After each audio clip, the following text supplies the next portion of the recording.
കൈക്കൂലി വാങ്ങുന്നതിനിടെ corporation assistant engineer vigilance പിടിയിലായി. എടക്കാട് സോണലിലെ അസിസ്റ്റന്റ് എഞ്ചിനീയർ താഴെചൊവ്വ സ്വദേശി പി മുഹമ്മദ് അസ്ലമിനെയാണ് വിജിലൻസ് ഡിവൈഎസ്പി ബാബു പെരിങ്ങേത്തിന്റെ നേതൃത്വത്തിലുള്ള സംഘം അറസ്റ്റ് ചെയ്തത്. കെട്ടിട നിർമ്മാണ പെർമിറ്റ് അനുവദിക്കുന്നതിനായി പരാതിക്കാരനിൽ നിന്നും 15,000 രൂപയാണ് കൈക്കൂലി വാങ്ങിയത്.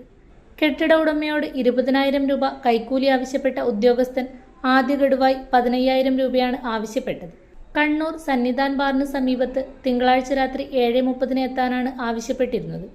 വിവരം വിജിലൻസിന് കൈമാറിയ ശേഷം പണവുമായി സ്ഥലത്തെത്തിയ പരാതിക്കാരൻ എഞ്ചിനീയർക്ക് പണം നൽകി. ഉടൻ സമീപത്തുണ്ടായിരുന്ന വിജിലൻസ് സംഘം എഞ്ചിനീയറെ അറസ്റ്റ് ചെയ്യുകയായിരുന്നു. 10 മാസമായി ഉദ്യോഗസ്ഥൻ ഫയൽ വെച്ച് താമസിപ്പിക്കുകയായിരുന്നുവെന്ന് പരാതിക്കാരൻ പറഞ്ഞു. ഇയാൾക്കെതിരെ നേരത്തെ വിജിലൻസിന് പരാതി ലഭിച്ചിരുന്നതിനാൽ എഞ്ചിനീയർ വിജിലൻസിന്റെ നിരീക്ഷണത്തിലായിരുന്നു. പ്രതിയുടെ താഴെചൊവ്വയിലെ വീട്ടിലും വിജിലൻസ് പരിശോധന നടത്തി. നടപടിക്രമങ്ങൾ പൂർത്തിയാക്കി തലശ്ശേരി വിജിലൻസ് കോടതിയിൽ ഹാജരാക്കും. ഇൻസ്പെക്ടർമാരായ Sunilkumar, PA Binu Mohan, SIമാരായ Radhakrishnan, PP Nijesh, R Praveen, K Rajesh, EV Jayashree, ASIമാരായ KM Sajith, EK Rajesh, SCPOമാരായ Sukesh Kumar, Shinju, Vijin, ഹൈറേഷ്, Ajesh എന്നിവരും വിജിലൻസ് സംഘത്തിൽ ഉണ്ടായിരുന്നു.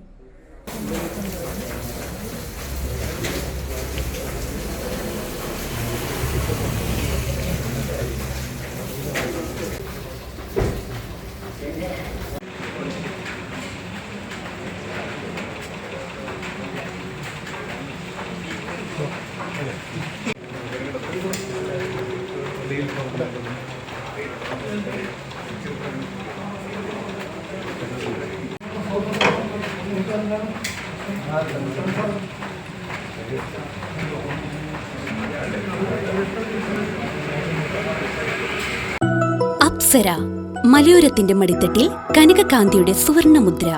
അപ്സര ജ്വല്ലറി, മേലെ ബസാർ, ചെറുപുഴ, പാടിയോട്ടുചാൽ, മാതമംഗലം. പാരമ്പര്യത്തിലും പണിത്തരത്തിലും പത്തരമാറ്റിന്റെ തിളക്കം. ഏറ്റവും പുതിയ ഡിസൈനുകളിൽ ഏറ്റവും ആകർഷകമായ സ്വർണ്ണാഭരണങ്ങൾ. കുറഞ്ഞ തൂക്കത്തിൽ കൂടുതൽ പൊലിമയുള്ള സ്വർണ്ണാഭരണങ്ങൾ ഏറ്റവും കുറഞ്ഞ പണിക്കൂലിയിൽ. വിശ്വസ്ത സ്ഥാപനം. വിവാഹ പർച്ചേസുകൾക്ക് പ്രത്യേക ഇളവുകൾ. സ്വർണ്ണാഭരണങ്ങൾക്കായി കാലം കാത്തുവെച്ച കമനീയ കലവറ. അപ്സര ജ്വല്ലറി, മേലെ ബസാർ, ചെറുപുഴ. ഫോൺ 04985 240 650.